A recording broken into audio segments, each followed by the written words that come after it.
think about this topic. So all I'm going to do is just give you some trigger points just to get your brains going. And this is the bit where, as has been said, where you do the work and try and put some ideas together and bring those ideas to life. Not working?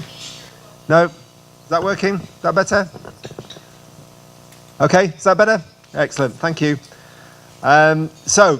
Basically I was saying you've got work to do. I think that was the gist of it. And this is just going to try and trigger some ideas. Can I just reinforce the point, the point of making sure everybody on each table has a voice and everybody is listened to? It's really important, and that whole idea of a restorative approach I think is critical. It's something we've worked really hard on in Leeds, and we had some reflections from some of our staff not so long ago of how they used to go to meetings back in the day where they'd sit through an entire meeting and not get a chance to say a word because one or two people would hog the entire meeting. Then you'd go away from that meeting and you decide, right, next time I'm going to send a deputy, because that's not a meeting I want to go to. But we want to just try and make sure that everybody is as inclusive as possible around those restorative ideas. So if you can try and get some of the discipline around that, that would be fantastic.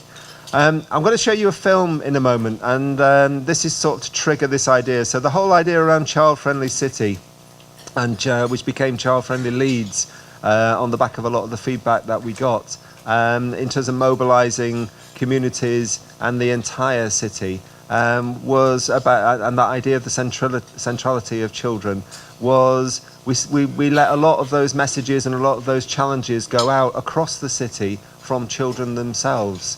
And it's actually quite hard when you're an adult and you've got a bunch of children and young people who are not shy in coming forward, telling you about their hopes and dreams and aspirations for the city, for their city, and then holding you to account on that basis.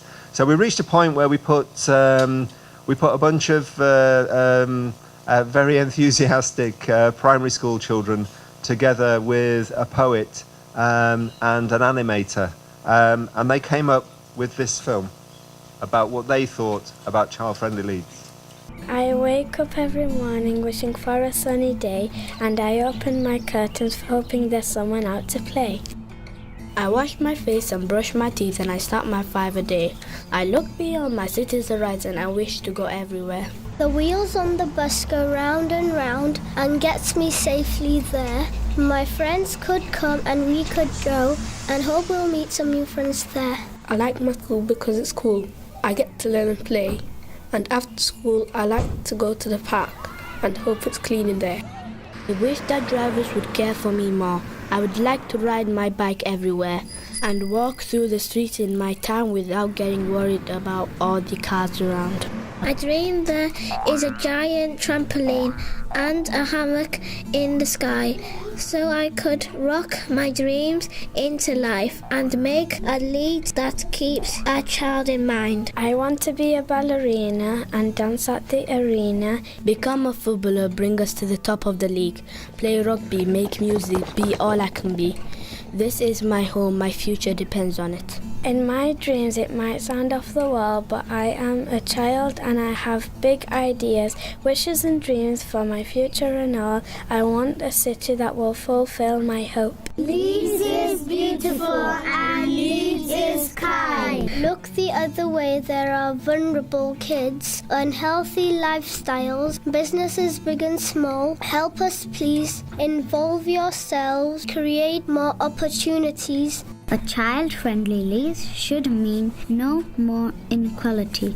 I love my city, I love my home. I love how the tall buildings protect me from the cold. I love how the lights light up at night and change colours like the arena walls. I wish and hope that my future will hold us. As time will change and I will grow, the bigger I grow, I'm filled with hope that I will work to build a home. Together we'll grow, alone we'll fall. The present needs you, the future depends on us. So let's come together and play.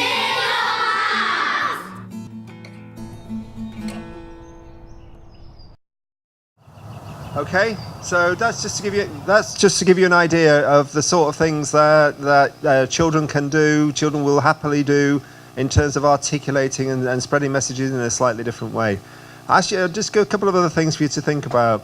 So across Leeds, by recognising the importance of the voice of children, when we go back to when we started, sort of 2009 or so, 2010 when we first started, Councillor Blake and I were reminiscing the other day that we used to go to meeting after meeting, either at a city-wide level or within local community networks, and sit there and listen to the meetings moving forward.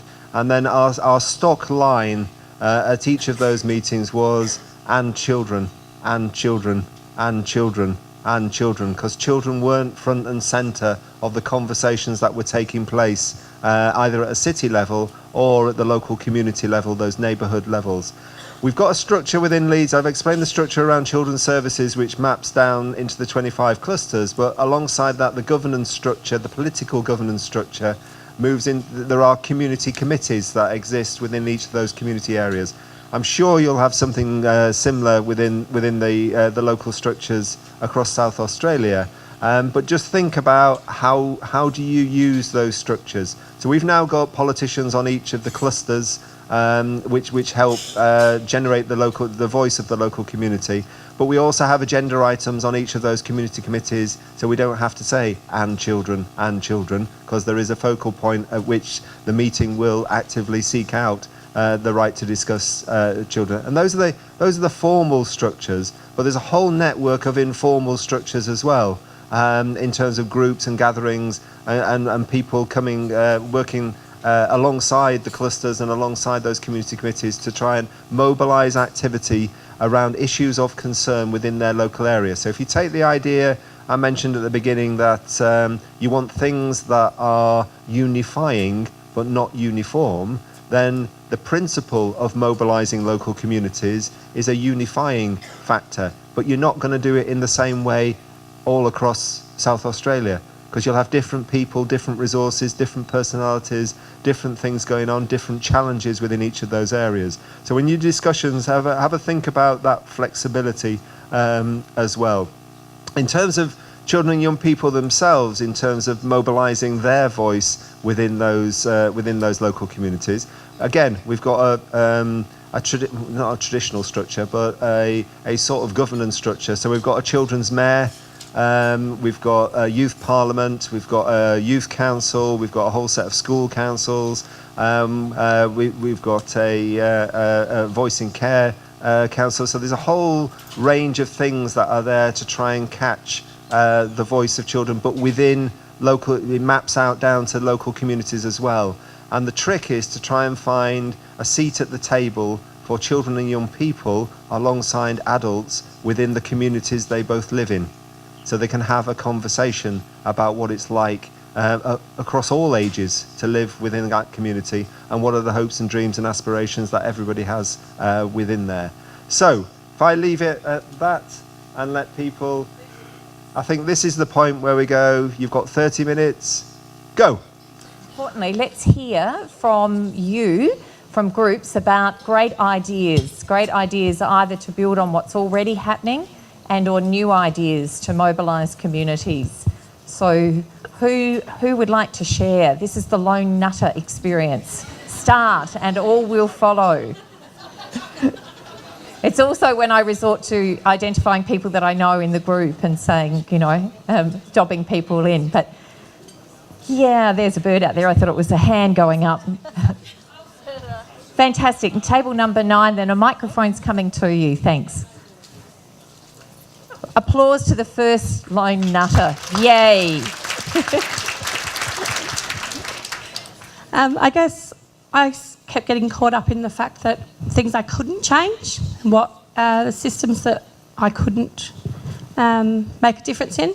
And so I said, I want to be the first nut, and I want to listen to people's voices, to children's voices. I want to make sure that I have that in my everyday and do that, and then just keep building on that, and in asking others around us to listen to children's voices as well. So being a starting point, start small with what I do, working with children, and hopefully spread it.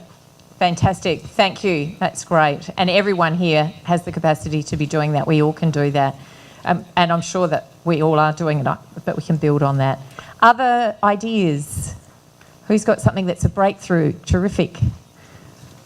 I'm always one of the nutters, so you probably know me, and I'm not scared to talk. So what we were talking about was being able to be listened to as an agency group, and to be able to share their ideas without feeling like they're whistleblowers, which was really important to members of my group, because I'm not a whistleblower, because I don't have a group.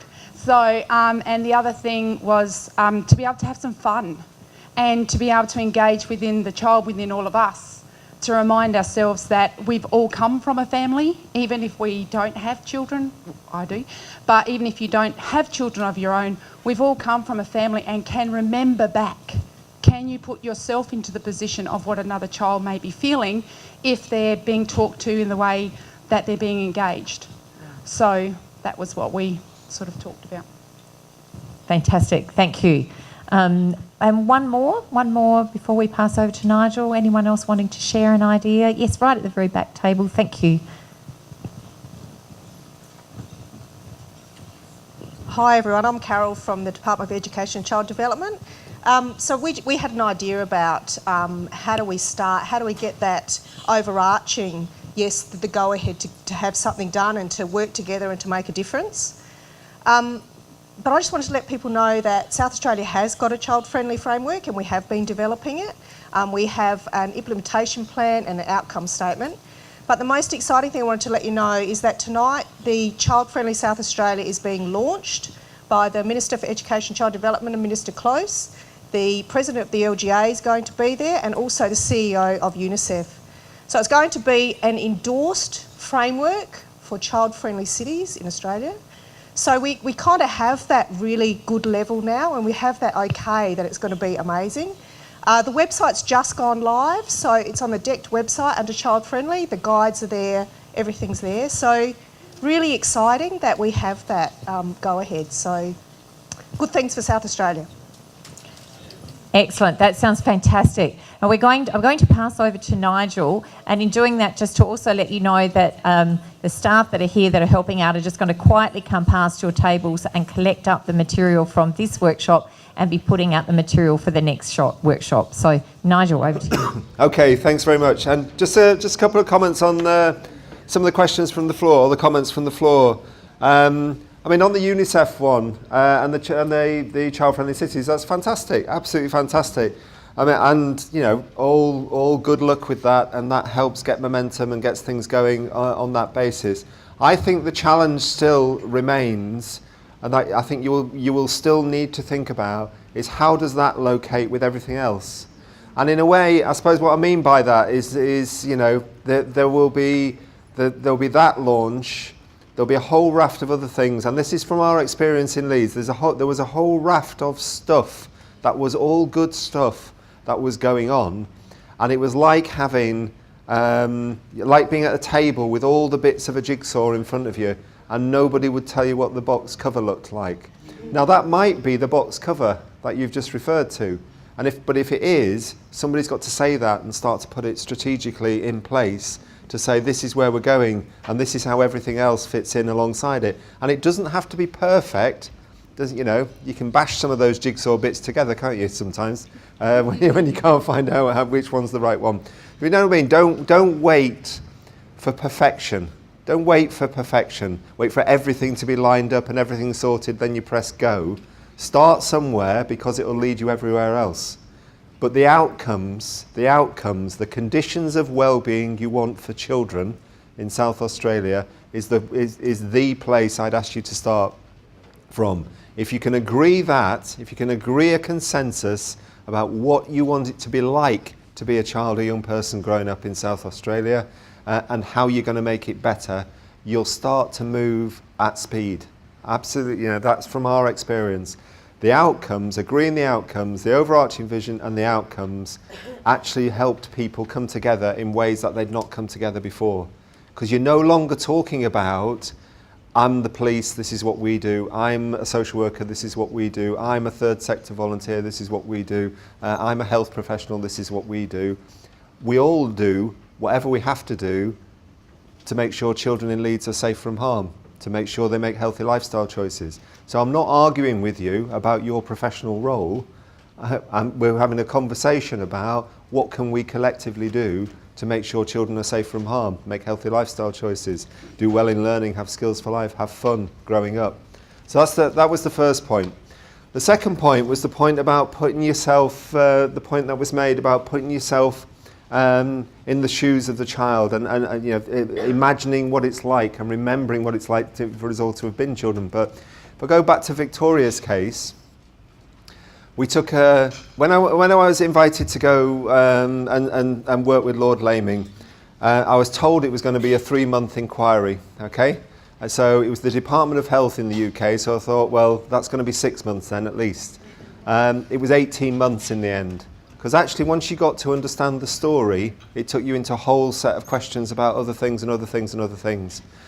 And there was a huge formal process to a public inquiry, which I won't go into now. But basically it meant lots and lots of people had to come and give evidence in front of Lord Laming. Out of every single person that had been involved in Victoria's case, and there were 2 hospitals, a police force, number of social work departments, the NSPCC, everybody who was involved in Victoria's case, Lord Laming kept asking them one simple question. And not one person giving evidence could answer the question. And the question was, what's it like? What's a day in the life of Victoria Climbié? How does she spend her day? What's it like to be Victoria? What was it like to be Victoria Climbié? You know, she's an 8-year-old girl. How does she spend her day? What time does she get up? What time does she go to bed? What does she have for breakfast?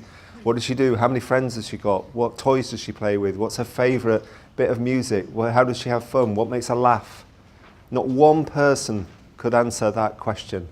And that's why that point that was made is absolutely central. You've got to put yourself, you've got a professional responsibility to understand what's it like to be that child in that particular set of circumstances. Go back to what I said right at the very beginning. Child, carer, context.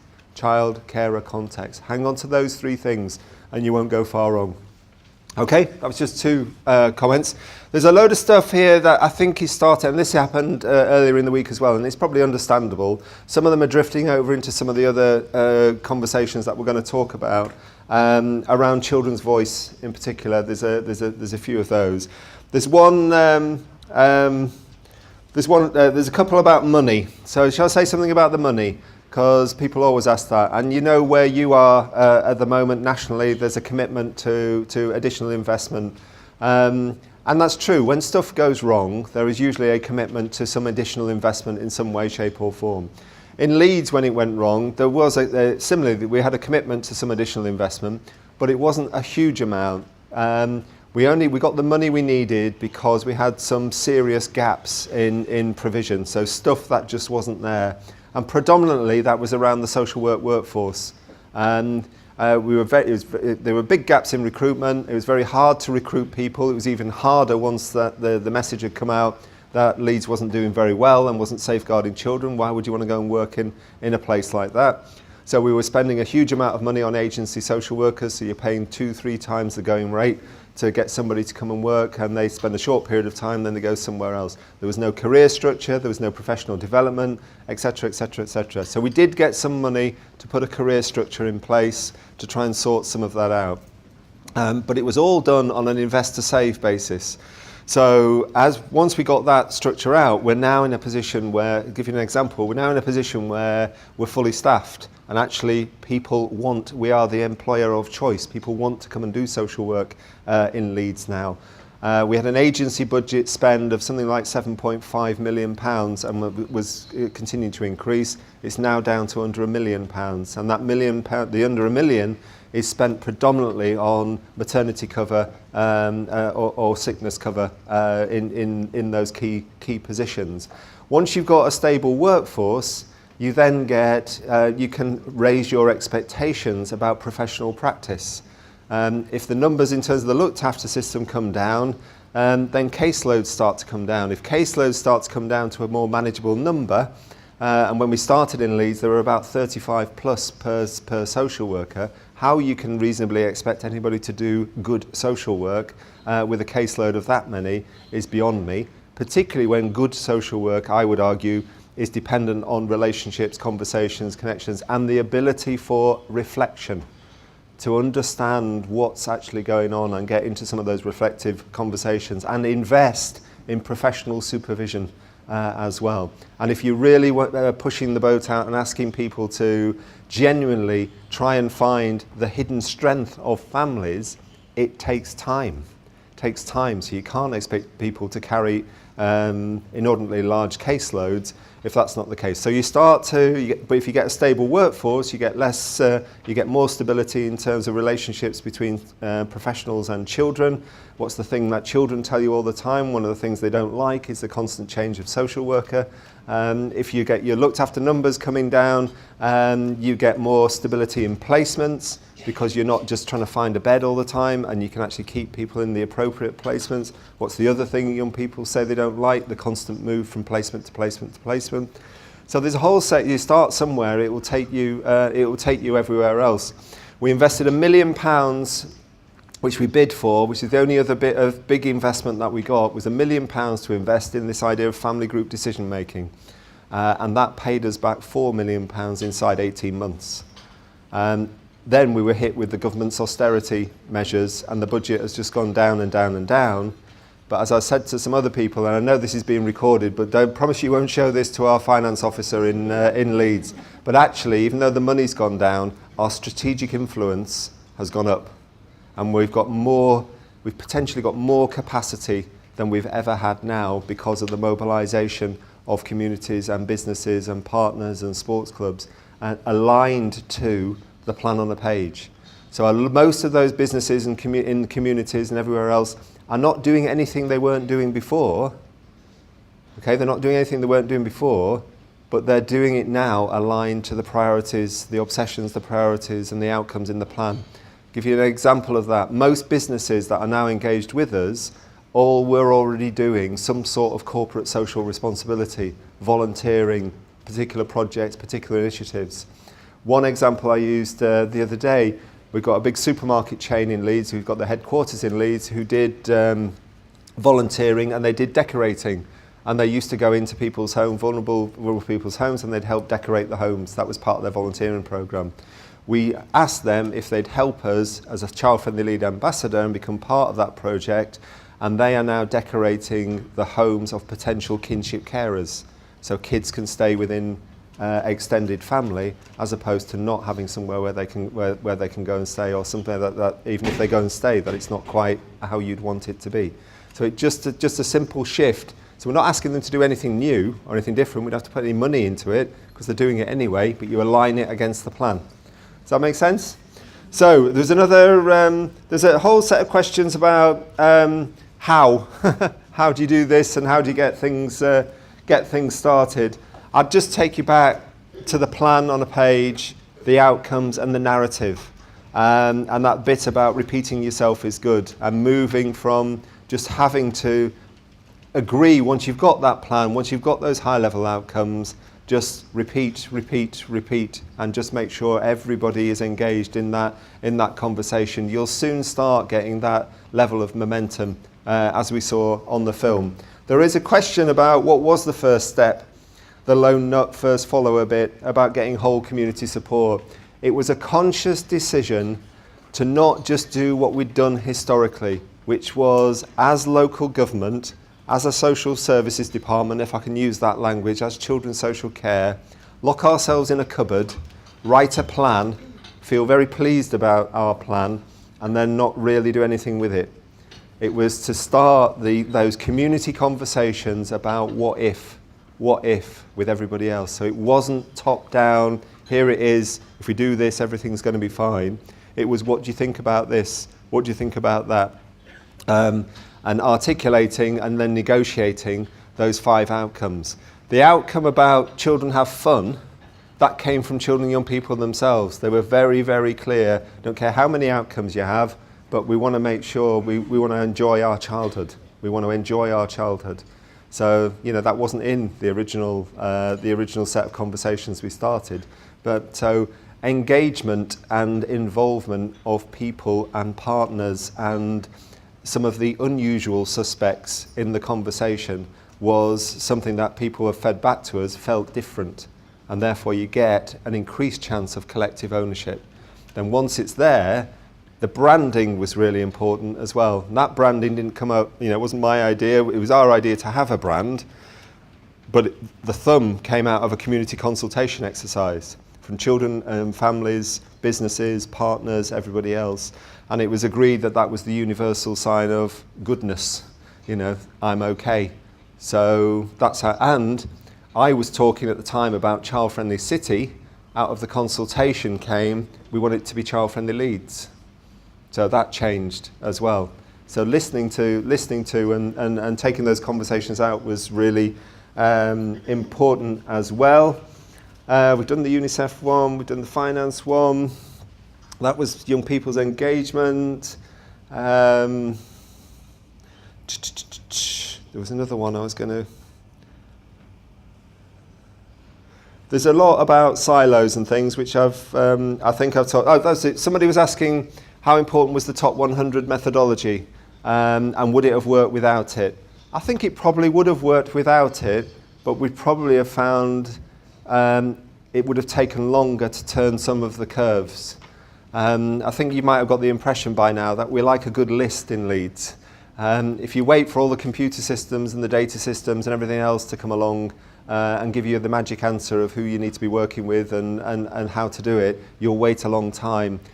A collection of like-minded people in an identifiable geography talking about who are we worried about. That's all it is. That's all it is. Do that, and I think you'll find you'll start to get momentum. And it's back to the point somebody made earlier on, to be the lone nut or even the first follower, just start somewhere with your list of who it is you're worried about and who else do you need to sit around with to say, we're going to do something about. If it's these top 10, if it's your own personal top 10 families in terms of the cases that you're dealing with. There is something about the professional mindset of how you engage with those families though. And I've said it throughout the presentation and I'll say it again. Our investment in restorative approaches and this notion of recognising family as an untapped resource, that we weren't very good at understanding its potential and the potential in every family. We had a very narrow view of how we saw family. It was traditional mum, dad, granny, granddad, if you're lucky. It never went beyond those boundaries, or very rarely went beyond those boundaries. If you engage in the right conversations with families, there's an amazing network. I'll give you one quick story, if I can, Chair. So we had a push towards, we wanted more children growing up safely and appropriately in their own family network, however you describe that family.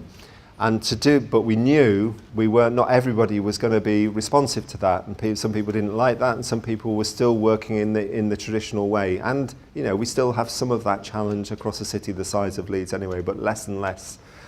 And so we built in a sort of safety net, if you like, that cases had to go through a certain process where we would check whether or not they'd been involved with family group conferencing service, because we increased the capacity. That was the £1 million, and then some additional money. We'd increased a small team of 3 people. We've now got 45 people working across the city on that basis, so that we could check, has family been truly explored? Have we genuinely explored family? Because if we have, and nothing positive is coming forward, then we've got a statutory responsibility to pursue adoption, as an example. And there's one case where a little boy, 4 or 5 years old, that case came forward. A guy called Sal Tariq, who's our Chief Officer for Social Work, and he came and we had a conversation, and he said he was sending this one back because he wasn't convinced in his reading of the story that we'd fully explored family, and it had gone through the family group conferencing service. A couple of months ago, in Leeds, on a Sunday, there were 23 adults who previously apparently never existed, who came together in Leeds to have a conversation, to come up with a family plan for that young person, that child, to now be looked after in extended family in Wales. Now that wouldn't have happened previously. And that's because of the pressure of the volume of the referrals, getting through the case, let's get this case done, let's get on to the next one. Nobody doing anything maliciously, but just not looking at the potential solution that might be sat there right in front of you. If you put the work in, relationships, conversations, connections can make a big difference. So the question was, how do you mobilise communities with a high level of transient families, Defence Force families, families moving from town to town, keeping track of families' needs? And the simple answer to that is it's hard. It's hard. And Leeds has become, certainly over the last 6 years, it's growing at a phenomenal rate. And we've got inward migration, and then we've got migration within the city. So the within the city is probably a little bit more within our grasp as to how we can, and people moving from one side of the city to the other, people moving around, moving schools, moving house, etc., etc. I think the collective will against the plan is allowing us to keep tabs on families as they move around the city. Movement in and out of the city is harder, and I don't think we're as good as we probably need to be around that. We're pretty good at identifying when people come in, and whether that's through GPs, whether that's through schools, whether that's health professionals, whether that's through employment agencies. So we're not too bad at that. We're not that good, I don't think, at when people move on. If we're working, well, there's an exception to that. If in the movement into the city, there's an identifier, and we do get actively engaged in the life of that child, we're better at tracking when they move beyond the Leeds boundaries and move somewhere else. But not. I still think that's it's a tricky one. We did have nationally. We had a common data set that the government very helpfully abandoned, which would have helped us track that system when kids popped up and down the country.